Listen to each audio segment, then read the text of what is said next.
Halo teman-teman, balik lagi bersama aku Vini Wita dalam video kedua dalam YouTube channel aku. Kali ini kita akan membahas mengenai perang dan damai. Dalam konteks peradaban manusia, perang dan konflik merupakan bagian yang tidak terpisahkan dari perjalanan peradaban itu sendiri. Plato bahkan menegaskan bahwa perang dan konflik akan berakhir manakala seluruh manusia binasa. Wow.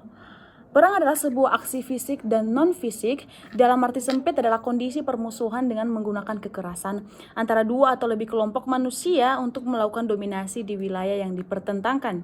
Sedangkan damai dapat diartikan sebuah keadaan tenang. Damai dapat juga menggambarkan keadaan emosi dalam diri. Damai dapat pula diartikan sebuah harmoni dalam kehidupan alami antara manusia di mana tidak ada perseteruan ataupun konflik. Dan akhirnya damai juga dapat diartikan kombinasi dari definisi-definisi yang telah disebutkan sebelumnya. Kedua hal ini saling berkaitan satu sama lain dan berada dalam siklus berputar. Kenapa saya mengatakan siklus berputar itu karena perang, kemudian ada damai, kemudian perang lagi, kemudian damai lagi, kemudian perang lagi. Itu berputar-putar terus teman-teman. Siapapun tidak menginginkan perang. Kalimat ini menggambarkan keinginan semua orang. Namun kemudian ada istilah si vis pacem parabellum yang artinya jika menginginkan damai, bersiaplah untuk berperang. Pada kenyataannya, dunia ini masih belum terlepas dari yang namanya perang. Sementara itu, Rousseau makin menegaskan bahwa perang adalah bukan sekedar antara manusia, tetapi juga sistem yang melingkupinya. Dalam pengertian bahwa perang tidak semata-mata hanya melibatkan antara ambisi pemimpin dan semangat saling membunuh antar manusia beda kepentingan, melainkan juga dikondisikan oleh sistem negara yang secara tidak langsung mendorong peperangan tersebut. Sekedar contoh misalnya pada saat Hitler mengumandangkan perang terhadap negara-negara yang mengalahkan Jerman pada Perang Dunia Pertama, ia didukung oleh sistem negara yang secara harfiah mendukung bagi bangkitnya semangat berperang di masyarakat. Seperti yang telah dijelaskan sebelumnya bahwa perang dan damai berada dalam siklus yang berputar-putar. Sebagai contoh pada Perang Dunia Kedua yang berlangsung dari tahun 1939 sampai 1945 yang melibatkan banyak sekali negara di dunia, termasuk semua kekuatan besar yang pada akhirnya membentuk dua aliansi militer yang saling bertentangan, yaitu Sekutu dan Poros. Perang ini merupakan perang terluas dalam sejarah yang melibatkan lebih dari 100 juta orang di berbagai pasukan militer. Dalam keadaan perang total, negara-negara besar memaksimalkan seluruh kemampuan ekonomi, industri, dan ilmiahnya untuk keperluan perang, sehingga menghapus perbedaan antara sumber daya sipil dan militer.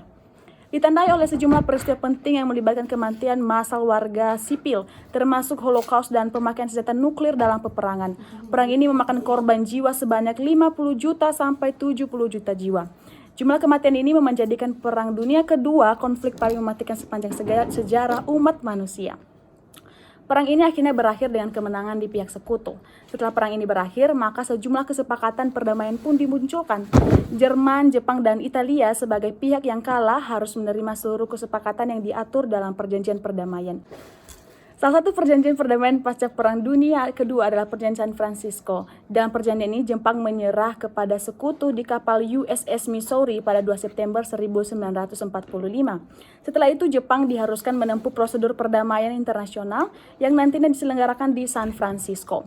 Perjanjian San Francisco merupakan perjanjian damai antara Sekutu dan Jepang. Perjanjian ini dilaksanakan pada 8 September 1951. Perjanjian ini ditandatangani oleh 49 negara, termasuk Indonesia.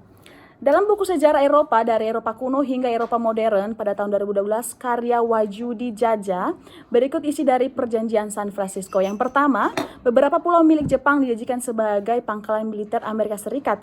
Yang kedua, pengadilan bagi penjahat perang Jepang. Yang ketiga, Jepang diwajibkan membayar kerugian akibat Perang Dunia Kedua. Dan yang terakhir, Jepang kehilangan wilayah Korea, Taiwan, Hong Kong, dan beberapa pulau kawasan Samudra Pasifik. Begitulah kira-kira gambaran mengenai hubungan antara perang dan damai. Yang jelas bahwa di dunia ini tidak ada sebuah perang pun yang mempunyai sebab tunggal, karena perdamaian adalah merupakan keseimbangan dari banyak faktor yang ada dalam masyarakat. Demikian teman-teman penjelasan singkat mengenai perang dan damai. Semoga apa yang dipaparkan sebelumnya dapat bermanfaat bagi teman-teman semua. Terima kasih sudah menonton video ini. Sampai jumpa di video berikutnya. Selamat malam. Assalamualaikum warahmatullahi wabarakatuh. Salam budi luhur.